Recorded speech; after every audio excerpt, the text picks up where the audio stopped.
Hello and welcome to Euractiv's EU Tweets of the Week. Poland in the dock over rule of law, EU Lingo sticks in the craw, and EU Bubble greets film crew with awe.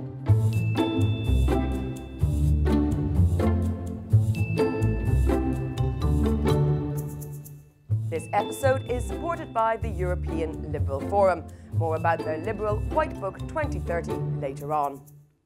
It's been a long time coming, but this week the European Commission finally took Poland to court over failure to respect the rule of law.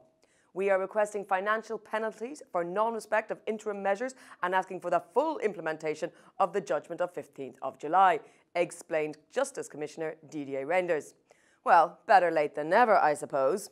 As Lawrence Peck pointed out, it has taken almost 6 years of repeated, deliberate violations of Polish and European law to see the start of meaningful legal action as well as financial action.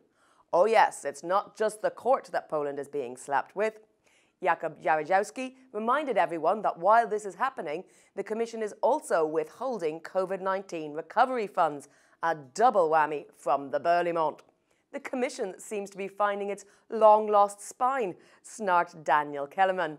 In a community based on the rule of law, even a weak member state-driven commission has no choice but to act, said Alberto Almano.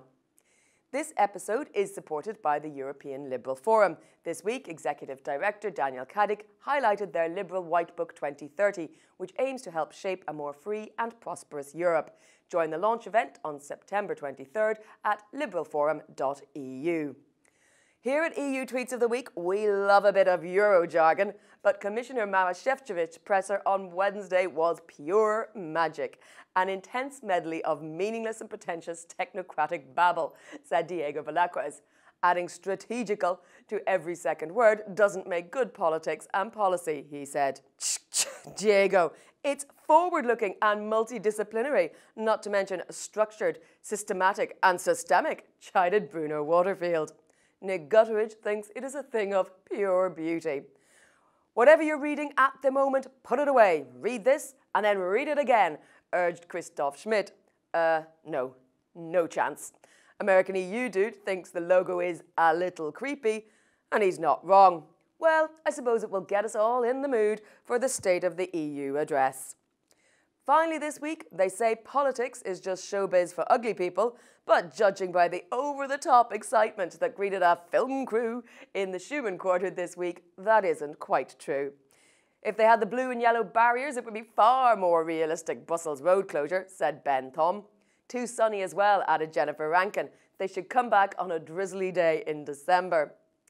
Otter Ilvesquero reckons the setting needs more opened-up streets and construction site barriers to be realistic. But Stanley Pignal thinks it looks like Season 8, negotiation of the Lisbon Treaty Part 2. Gee, exciting.